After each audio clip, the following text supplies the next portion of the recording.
What's up, party people? It's Keys Dan with RadioWhat.com, DJLittleRock.com, coming to you live and in living color from the Radio What studios. And this is my podcast, What Makes You Famous. It's an extension of the RadioWhat.com internet radio station that I've been running for quite some time. And if you need DJ services, where do I always send you? DJLittleRock.com. One more time, DJLittleRock.com. Check availability and get a free price quote, and maybe you can have me. Yes, me at your next event. You know I like to party with the people. Speaking of partying with the people, I have Michael P. Aroian of the Elsewhere Band coming on the program today. Who's that? I want to know more. Well, you're going to hear more in the next few minutes, so stick around. This week's shows, I'll be at the Cedar Lounge Bar and Grill in Morrilton, Arkansas, Thursday night. Yeah, start your weekend early. It's the video dance party karaoke jam. Yeah, I said karaoke. You're the stars of the show. I'm just pressing buttons. I'm your humble karaoke jockey, your KJ, your DJ disc jockey. And man, they got great food. Oh, they sent me home with a steak last week. So delicious. So delicious. It was a ribeye steak. Good food, good drinks, great service too. The staff there, the girls working the outside. We're on the party patio, by the way. The girls working the outside are wonderful. So that's the Cedar Lounge in Morrilton, Arkansas, from 6 to 10 on Thursday night. Be there. And then Friday night, my other public show, my regular Friday night gig at the Rab in Conway, Arkansas. Video dance party, karaoke jam. I said karaoke again. Didn't I? Full bar, kitchen's open, pool tables. They got a pool tournament on Friday nights. So if you want to try to make some money playing pool, I encourage you to check that out as well. That's the Rab Friday night from 8 p.m. until just about 1 in the a.m. Yeah, we have a good time. Friday nights, always fun.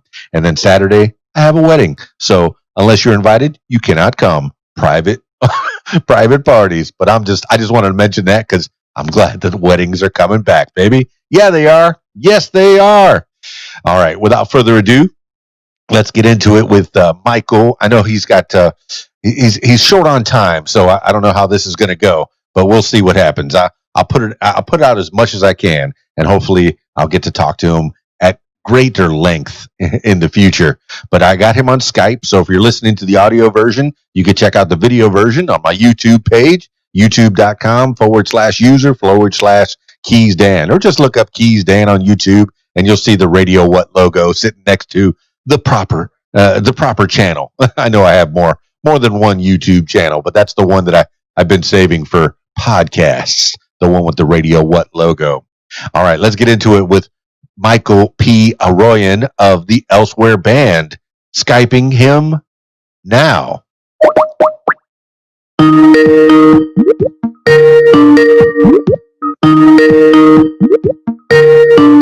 Yes, but I kind of want to go through your life and the things that you've done. I mean, but it's your story. We can, if you think you can knock it out in 40 minutes. Well, yeah. Do you have some specific questions at all, or is there anything? I don't know if you've had a look at the website or anything, or what sort of my band does. I surely have, man. I've listened to your YouTube videos, and certainly, man, you got a good sound, man. You sound like you've been doing this for a long time. But yeah, I have. But Michael, first off, how do you pronounce your last name? Yeah, it's pronounced Aroian. Aroian. Oh, that is so sweet, man. What's the etymology of that? Yeah, it's actually Armenian. Armenian. Okay, so did you grow up in an Armenian traditional family, or is this something? No, really, no. Yeah, I'm half Irish. Me too. Okay, yeah, my dad, and the Irish name is Moran. That was my mom's name. And my dad's Armenian. And, I grew up in the suburbs of Boston in a mostly kind of Anglo-Saxon backdrop. You know what I mean? So, so culturally, I mean, so in the Boston area, that's probably the second biggest population of Armenians in the country. Okay. The first is Los Angeles, and you probably are aware, like currently the most famous Armenian is Kim Kardashian, for better or for worse. Is she though? Yeah, right. Yeah, so she's Armenian. I think she's technically half like I am, but like Cher, for example, is Armenian. Okay. I'm trying to think of some other notable ones. Like Kirk Kerkorian, he was the guy that owned MGM, all the casinos. Um, you must be familiar with the band System of a Down, right? For sure. Yeah. So all those guys are Armenian, right? That was like their big sort of thing. So, I was raised Roman Catholic. The Armenian religion is it's an Armenian Orthodox religion, which Okay. is very similar to Greek Orthodox and what would be Russian Orthodox. And culturally, Armenians are extremely similar to Greeks. They're cousins of Greeks, and one theory is that they originally came from Thrace before they settled in the Anatolian Peninsula and the Caucasus. So, and are you familiar with what's going on right now in that region? Man, now I'm getting a lesson. This is exactly what I like about this podcast. Michael Aroian, you're going to give me a lesson on what's going on in Greece and Armenia and all those, that area, that region. Tell me what it's all about, man. What's going on? Well, this is, this right here, this whole, the fact that you don't know is of interest because what's happening now is there's a war between Armenia and another former Soviet republic called Azerbaijan. Yeah, I have been reading about Azerbaijan and Armenia, and they're fighting over two different regions. Oh my goodness! What did I just? Yes, I have read about this. Well, but tell me more. Region.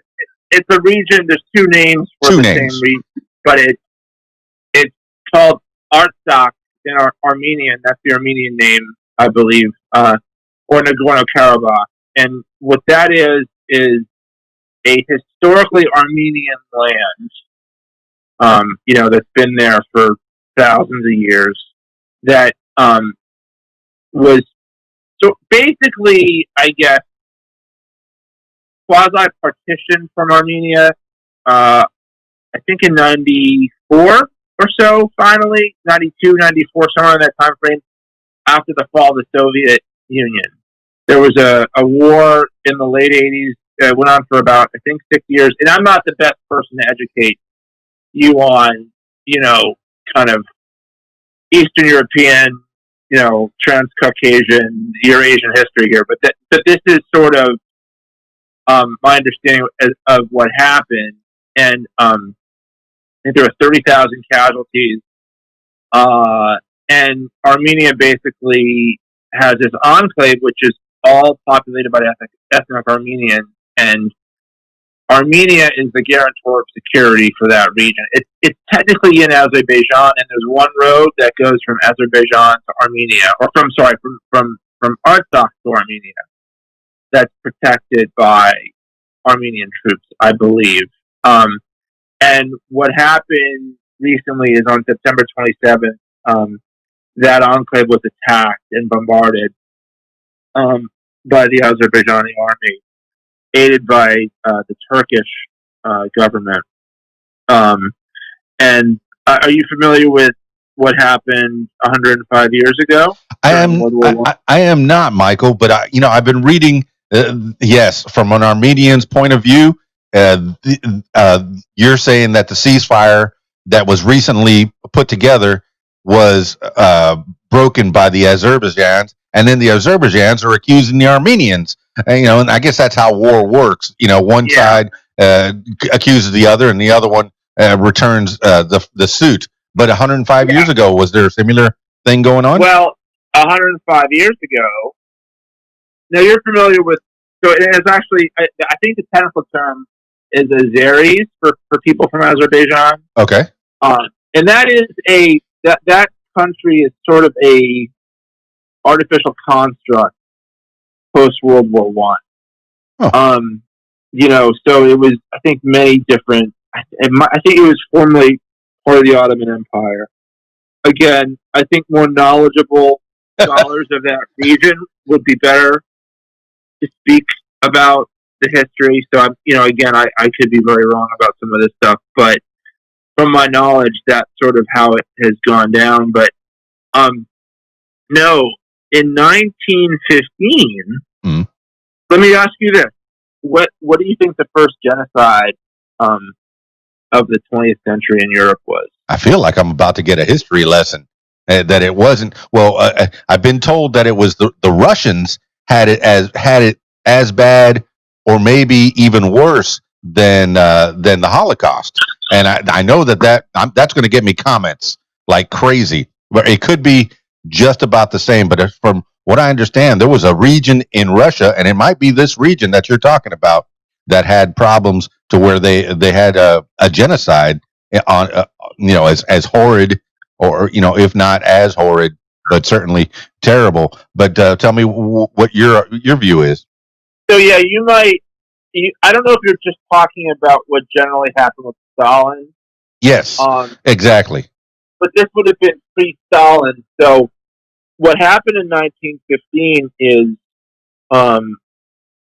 Armenia, or Armenians, were a Christian minority population in the Ottoman Empire. And what I will say is, and let me ask you another question: do you know what year Christianity was adopted by a country, and what was the first country to adopt Christianity? I feel like you're a teacher, man, and I'm getting schooled. I love it. Tell me, please. We're going to learn some lessons today. Tell me, Mr. Aroian. Yeah, Christianity was adopted by Armenia in 301 AD. The first Christian nation was Armenia, in fact. So what has happened is, and Armenia is surrounded by, Russia to the north, Georgia to the west, Azerbaijan to the east, and Turkey and Iran to the south. So, with the exception of Georgia and Russia, they are surrounded by Muslim countries. And they are, the country itself is a borderland, a transition zone from Europe into Asia. So, what happened in 1915 was a similar situation to what happened on a greater scale in terms of casualties with the Jews in Germany and Europe in the final solution. But 1.5 million Armenians were killed, were slaughtered in a premeditated fashion by the Ottoman Empire. And there's a lot. Again, this is over 100 years ago, so the documentation is not as robust as what was in existence in the 30s and 40s, and of course even today. But it does exist, and many countries have recognized the genocide. Our own country does not. Congress recently recognized it. I believe the Senate did as well over the last year or so. Our country, meaning the USA? The U.S. Okay. The U.S. officially doesn't recognize it. They call it like a mass killing. And the reason why that is because the word genocide obviously has a very sort of weighty meaning. Weighted meaning. And so there's a lot of shame involved with that, both from the standpoint of the entity or country that committed it and also the victim. So, Turkey, modern day Turkey, doesn't want to acknowledge that happened. I think for a bunch of different reasons. One is fear of reparations. I think another is shame. And so it's been this ongoing battle for many, many years, the recognition of the Armenian genocide. And in fact, Adolf Hitler, when he had sort of created his paradigm for the final solution of the Jews, said, who after all, the famous quote is, who after all remembers the Armenians? And that's because it was really kind of a hidden genocide in many ways. So this is all coming to a head now, with this region, and the Turkish government sort of said, "Look, we're going to finish what we started." So what's going on now? Certain countries in Europe and elsewhere have recognized the genocide. France is a notable one. Many other European countries. The U.S. does not, because they have air bases in Turkey and other business interests. So it's just a very complex, confusing situation. And so what's happening now is, the Armenians were attacked. It's a nation of 3 million people attacked by a nation of 9 million. And that nation is supported by another nation, which is a NATO ally of 80 million. The Turkey you're talking Turkey. Yeah. Muslim against Christian. Yeah. And so, it's getting pretty bad. There was a ceasefire that was brokered by Russia. That was broken, I think, within 12 hours or so. So it's really tense, and a lot of people in what's called the Armenian diaspora, which are the people that, sort of ancestors of the people that settled in North America and Europe and elsewhere from that region, are trying to do what they can to give back to that region, to their home country. So that's what's going on right now, and people like me and others are just trying to do what we can. I should do a lot more than I have, are trying to raise awareness of what's going on. Because it is pretty serious. It's very serious, and it really is on many levels an existential crisis for the Armenian people. And I kind of believe, on a greater level, it could be interpreted as an existential crisis and the beginning of something big for Christianity as a whole. If this is overlooked by other world powers.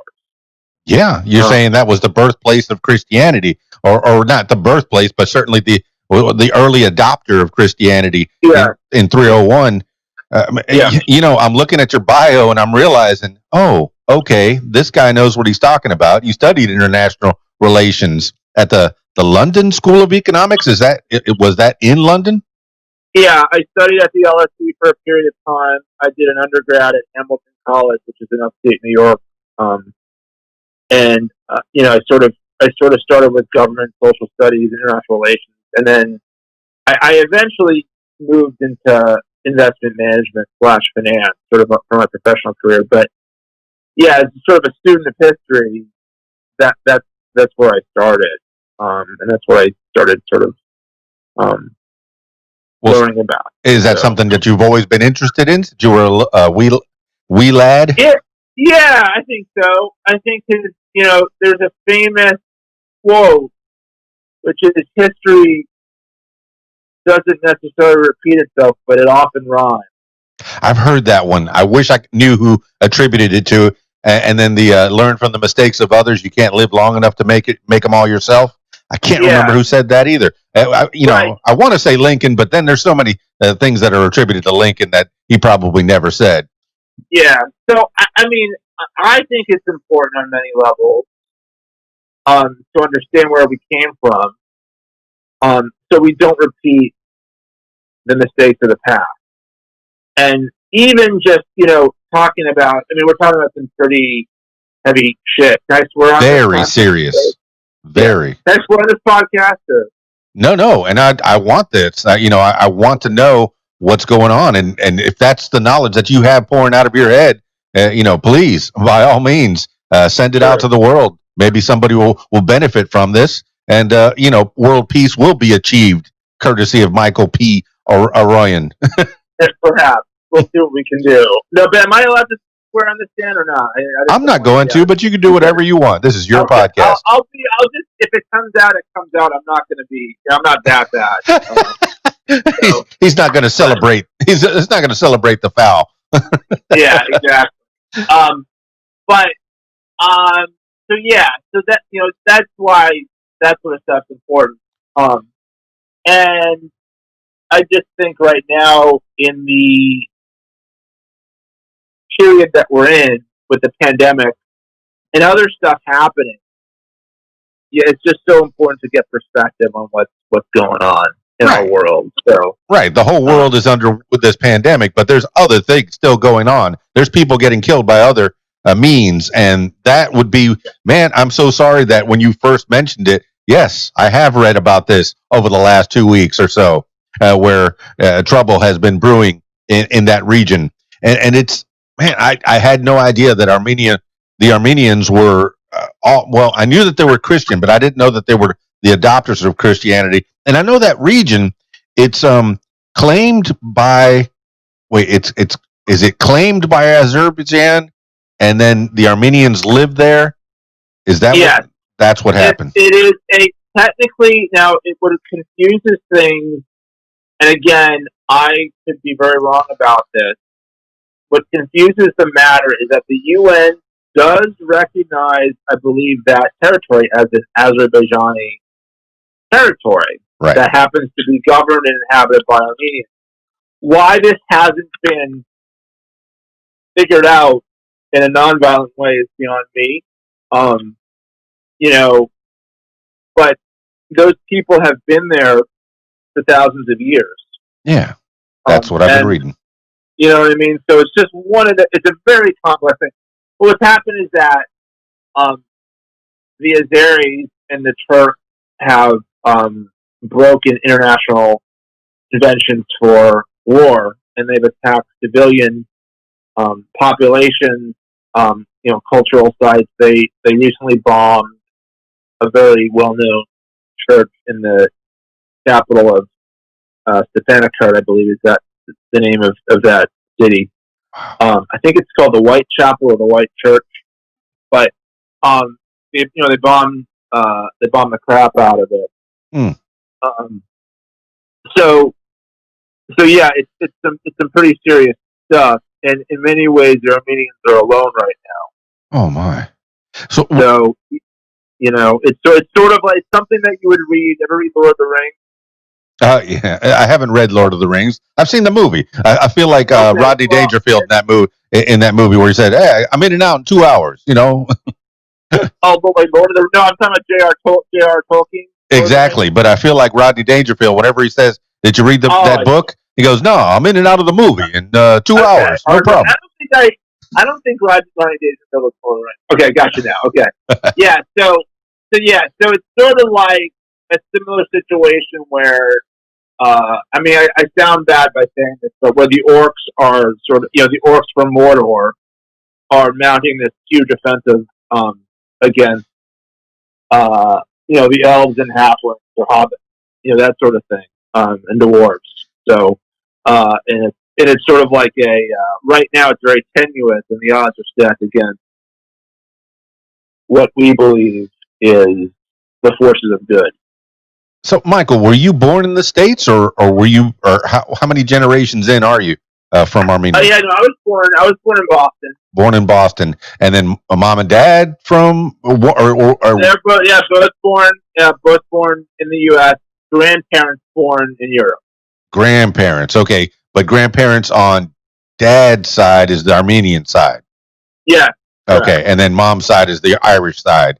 I'm guessing that you were closer to dad's parents, because it seems like you've got the history of Armenia, that flavor, that culture is something that you've been brought up with. Yeah, I would say that's pretty accurate. I was very close to my grandmother, and she would tell me these stories. She lived through it. She was 15 years old when she had that happen to her, and she left. I mean, my dad was older when he had me. I was born in the 70s. My dad had me when he was 48 years old. You know what I mean? So he was just an older dude. So my cousins are older than me, a lot of them. And, I mean, who the heck knows? Dan, I might even have a half-brother somewhere, like that's 60 or something, running around that I don't know about. But I'm sure I got one, too. You might even be my half-brother. I don't know, Dan. I'm sure I got one out there somewhere. My biological ran off at an early age, so who knows what's out there. but that's a whole nother story, man. This is fascinating, man. I'm guessing that you got a lot of. It's nice to get stuff straight from the horse's mouth and Not saying that your grandma's the horse, but certainly, Right. what stories did you get from your grandma from being a 15-year-old girl going through a Holocaust, for lack Yeah. of any better word? I mean, she was one of, I believe, 7 children, and she was the only one that survived. Oof. That's pain from So the beginning, right there. her parents were exterminated. Her siblings were exterminated. She was the only one that made it.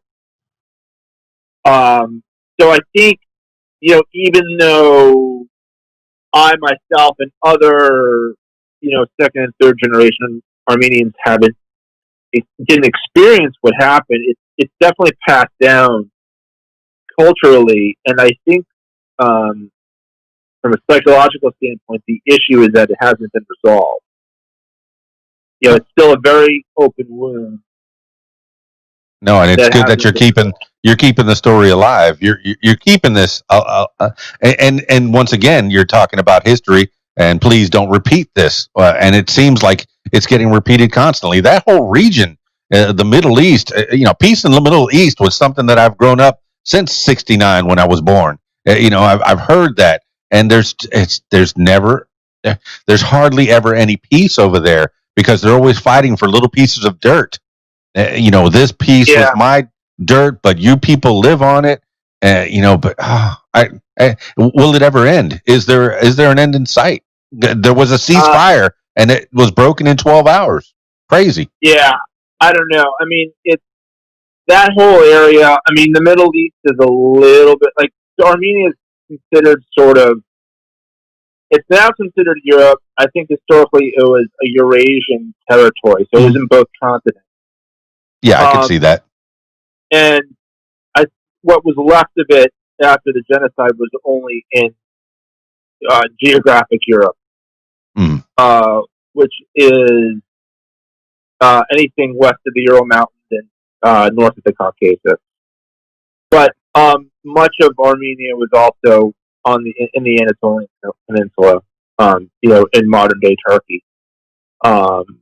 And it's that whole area. It's a very, it's a crossroads type of region. In terms of the Middle East, I can't really speak to that specifically. I did take a course in modern Middle East. You did what? Say that again. I did take a course in college on modern Middle East sort of history and stuff. That's a very complex thing as well between the Jews and the Arabs and all the other countries of that region. But I mean, the 20th century has been rife with all sorts of conflict. The first year of the 2020s has been the longest decade. I'm saying just this 1 year has been one long. It feels like 100 years almost. But it's action packed. If it were a movie, it'd be action packed. Yeah, it's been crazy. I can't believe it's mid-October. I mean, I'm glad this year's almost over, but you never want to wish your life away either. No. No, take in this history. This is important. This is a very important time that we're living in. And now, with a president that thinks that he's brokering peace. Hopefully he is, man. Maybe he started something.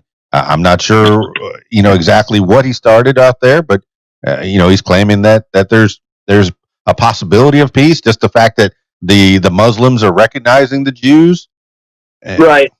That's a step in the right direction. There's some element of that. Being from Massachusetts, you can probably guess what my political leanings might be. But no, I don't. Oh, okay. Well, Massachusetts is a historically very liberal state. Okay. I would consider myself left to center, but not far left.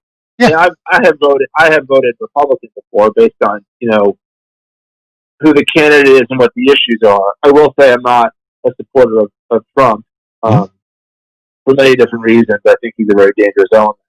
Well, his whole family says the same. I mean, I walk down the middle. I stay, a little bit off of column A and a little bit off of column B, and we all have a meal down the middle. Because I think there's nuance. Yeah, I think balance is important. I think exactly that's how I look at it. Look, I don't love Biden either. For sure, for sure. This is the two choices that we have. you know, out of 300 million people, we got this. Okay, I know. Biden was great in his heyday. He was wonderful. Right. Well, that's the thing. It's like, again, and I respect the man and what he's done over time and everything, but I do think he's a little old to be doing this. So I understand from an optics standpoint, he's the best candidate to, I think, unify people or the Democrats. But I wish he was 10 or 15 years younger. And I sometimes feel like, and I sound like a jerk by saying this, I feel like if you gave me just a month to prepare for a debate, I feel like I'd probably do a better job than he could and sound a bit more articulate. I don't know. Maybe I'm wrong. It's all possible. So far, you've dominated this podcast for sure. You've definitely given me some insight and some education in the region that your family is from, and that's a wonderful thing. But for me, let me throw this out there. I was thinking of Tulsi Gabbard and Mayor Pete. I figured if whoever was on top, vote for Mayor Pete for president or Tulsi Gabbard for president. That would have been my ultimate combination out there, because I think they ticked every box. I like Tulsi Gabbard a lot. I didn't know enough about Pete. I almost said Pete Marinovich. Pete. Wait, I forget his last name now. Bogdanovich? No, what's his last name? Yeah, it's a tough name. I don't remember it either. But Mayor Pete was fine. Yeah, Mayor Pete. Isn't that funny? I know. I don't remember his last name. It's awful. But it's interesting. I'm watching. The one. Buttigieg. There you go. Buttigieg. Thank you. I think I was thinking of Rob Blagojevich. Exactly. From Illinois. The disgrace. Was he a senator or a congressman? I forget. I don't remember. I don't remember, but he had some great hair. I mean, I know, better hair than me. I know, it's awful. It's funny. I'm watching the background here as I'm talking to you. I'm watching the Bills Titans game on Tuesday night. That's kind of crazy. Tuesday night NFL football. It's incredible. I'm not much into sports, but there's I appreciate the combat that sports, the competition of sports. I've even worked on sports radio, and I didn't know much about sports, but the people that I worked around taught me a few things. That sports is important. There's something to the gladiators, the battles, the competition. It helps people. Well, hopefully, if they get it done on the football field, they won't have to do it, on the war grounds. They won't have to shoot at each other if they can all get into sports. Yeah, no, that's true. I think it's also a big moneymaker right now. For sure. It's really important that we have it. I feel bad for some of these people that are risking certain things in terms of their health, but they are being paid millions of dollars to do it. So there's that where, you have a lot of first responders and frontline workers that aren't paid nearly as much that are risking their lives every day, So I was a firefighter for 10 years. I understand very well. Yeah. Well, thank you for your service. But yeah, my dad was a cop actually. Hard job, man. So he was a cop in Boston, like a Boston cop? Yeah, he's a Boston cop and a state trooper.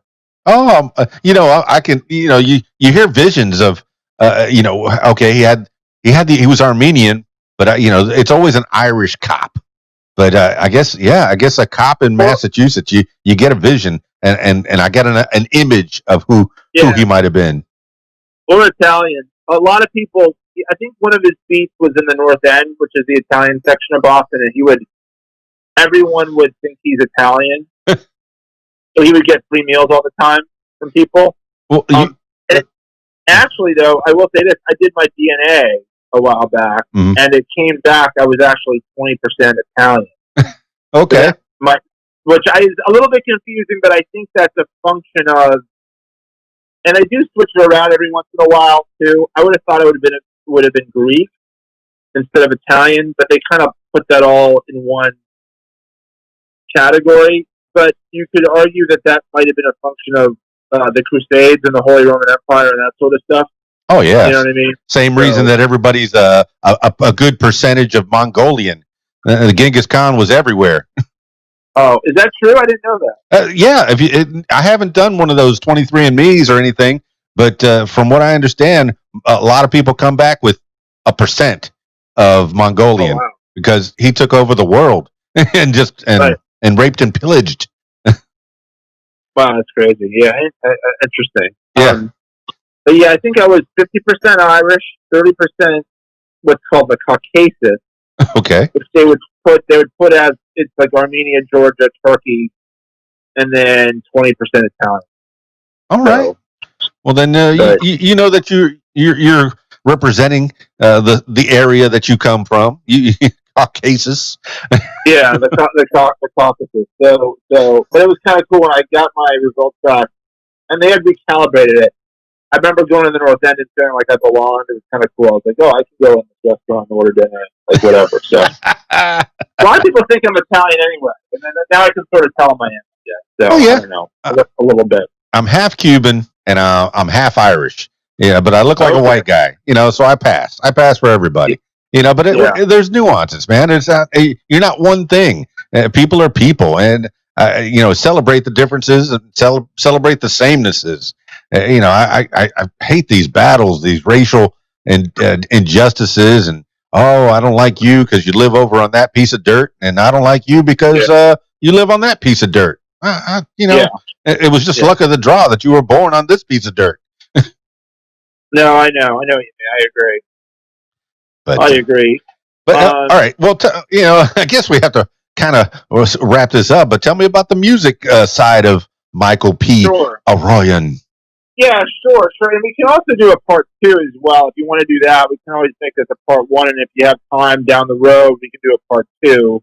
Oh, I definitely don't want this to be the last time we talk, man. You're a very interesting person, and I know you got stories to tell. I want to talk about your schooling and where that took you, and how the Armenian people in Boston and in that area, how they get together and they help the people that are in Armenia struggling. There's so many avenues that we can explore. What have you done with your science degree? Well, there's so much. There's so many avenues. I want everybody to look you up, but tell the people about the music and how to look you up. Yeah, sure. Well, so sort of for a serious hobby, I play in a rock band called Elsewhere, and it's sort of progressive leaning alt / power pop / new wave. That's how we describe it. It's a trio. The lineups have changed over the years. I'm the only original member, but we started in the 1990s out of high school. Oh, okay. And played our first show sort of in the early mid 90s. Kind of as grunge was in the middle of the grunge eruption in the alt sort of music scene, and went through high school and college during that time. Played shows, recorded one album in the 90s, the late 90s. Independent or with a label? No, they're all independent. This is all us. We used to have, right around the turn of the century, around 2000 or so, we would start to get label interest. So what we do is, when you're sort of a Northeastern band, you go to New York City to play showcase shows. Okay. We had played something called the CMJ Music Marathon. CMJ was the College Music Journal, which you may or may not know what that is. I know now. Okay, and it was sort of a big deal back in the day, and that's sort of like that festival. It's for like emerging artists. I call Elsewhere right now. We are a submerging artist. Because of the current state of the music industry, even before the pandemic. Oh yeah, we can talk about that later too. That's pretty rough. But yeah, so we had some label interest. Sort of tough industry though, and I made a decision to dual track both my career and my passion. So I went back to business school. I got an MBA at Northeastern University. I did I did a series of financial exams for investment management called the CFA. It's called a Chartered Financial Analyst or CFA charter holder. Those are very difficult exams, not very fun. And I also recently got something called a CAIA. Anyway, that's for alternative investment. And kind of always having like a backup plan, right? So I have this white collar job, I'm a bond analyst for an investment company. I cover corporate bonds and municipal bonds. But I've always pursued the music, and that's been something that's driven me for many, many years. And right now we're recording some new stuff. We're finishing up really an album's worth of material. We have a new single that's coming out in November that was mixed by this producer, Mark Needham, who was the producer of the first Killers record. Are you familiar with Killers at all? Yeah, Mr. Brightside. Yeah. Amazing. So he did that first. Yeah, he did the Hot Bus record. He's done stuff with Imagine Dragons and Walk the Moon and Neon Trees. I have a really good PR person in Los Angeles, UE3 Promotions, a woman, Jen Lana. She's great. She's friends with him, so she connected us because she thought he'd be really good to mix this song that's coming out next month, and it's actually about Alzheimer's disease and Alzheimer's research and awareness. So we're trying to do something for that for November. Next month is National Alzheimer's Awareness Month, and that's something that's kind of a forgotten affliction and overlooked a lot. I think a lot of people don't want to think about it. It depends on what circles you're running in, because I hear about it every year, and I'm very thankful for that, and I try to participate with at least one function of the purple people and the you know, and I try to be a part of it. So yeah, I think there's just so many ailments that we're a fragile race, being human beings. Anything can kill us, man. What is it? Meat bags, water balloons. You know, exactly. It's easy to take us down, but man, you know, go ahead. Sorry, no. So we're just trying to release something to raise awareness about that. Fantastic. And we're trying to partner with a charity. That's yet to be determined what's going to happen there. But you know, I think with COVID-19 and the fact that you have a lot of older people that have been sequestered in nursing homes and not able to see their loved ones, that kind of exacerbates the whole situation. And you know,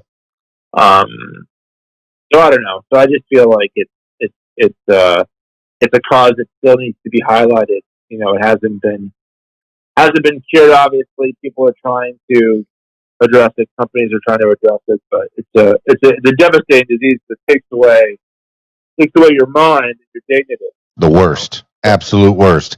I'm still thankful I have my 91-year-old grandma, lives by herself. You know, has her own house and lives by herself. I mean, I know that my mom and my stepdad, they go and visit her on the daily, and I just, you know, spoke to her yesterday for about 45 minutes. But yeah, it's nice that she still has her faculties, but I know that so many people do not. And very recently on this podcast, I said I was just thinking about it myself, or if I lost my mind, that would be the worst, the absolute worst. It would, although you wouldn't know it. Yeah, you're right. Everyone around me would know it. I would Everyone around you would know it. You know, meet new people every day. It's the same person. Terrible. Yeah, for all I know, I could be losing my mind right now. I'm talking to a phone and I don't see you at all. So I don't know. Who knows what's going on here? But yeah. So, well, all right. I mean, I know we have to close this up. You got to go pick up your boy. He's doing some sports ball. Yeah, he's a hockey goalie, really good young hockey goalie. So excellent. Picking up practice, but yeah, we can do a part 2, and we can talk more about the music and other stuff. And you can put this up here as a sort of intro / teaser, and you and I can just work out another time to talk. Absolutely. I'll put it up. Put it up as is, and usually I finish these things off with last words for the people. And Michael P. Aroian, it could be something that you have thought about for your whole life? Maybe a mantra, words to live by, or just whatever pops into your head. Michael P. Aroian, last words for the people. Sure. I'll leave you with this, and it relates to a project we're working on that's going to be hopefully released next year. And it's the notion that life and time is a fraction. In that, each day that we live, our perception of time speeds up incrementally as we have been on this earth longer. And what my band Elsewhere is going to do once we are finished with this project is hopefully illustrate that through song in a multi-10-part sort of epic. So that's what is in store for the very few Elsewhere fans in 2021. Well, there you have it, party people. Michael P. Aroian. You never know what you're going to get. Man, I got schooled, and so funny. Well, not funny. Not funny, that whole region having the problems that they're having. People are getting killed out there. And I'm glad that Michael is thinking about them and possibly getting together with his people and doing something about it. That's something that we can do is help to raise awareness is one thing. The people that don't have a lot of money to throw at the problem, but the other thing is to get together and try to solve these problems, try to help that region and all regions that are at war. My goodness, this country's been at war for the longest time. It's a policing effort. It's a support effort. It's a war. We've been at war for how many years now? At least since 2001, and before that, I've known war my whole life. I mean, I've never served in the military, but my brother has, and I wanted to, but circumstances stopped that from happening. So, hey, I'm thankful for the people that serve, but I'm sad that we have to have people that serve in the armed forces. I wish that those people could be utilized as a helping effort, as a support effort. But my goodness, that whole region. Yes, I have been reading about that in the last few weeks. The What Makes You Smarter podcast that I've been doing. The 10 things you need to know today that I read quite often. Just terrible things happening in Armenia and Azerbaijan. I know I probably butchered that name, but that whole region. My goodness. I appreciate you so much, Michael, and I do look forward to talking more with you in greater length, not just about the country that your parents and or your grandparents are from, but your music. I want to go more in depth in the Elsewhere band. But thank you so much for the first taste, the teaser, as you put it, of you and the Elsewhere band. You've been doing it since the '90s, man. That's great. That's great. That's staying power. I know you're the last founding member, but you've kept it alive. You've kept it going, and that's commendable in itself. All right, party people, that's it for this edition of What Makes You Famous. If you, yes, you, would like to tell your story, I encourage you to give me a call at 501-470-6386 or email info@radiowhat.com. That's it for me. It's Keys Dan, RadioWhat.com, DJLittleRock.com. Peace. I'm out of here.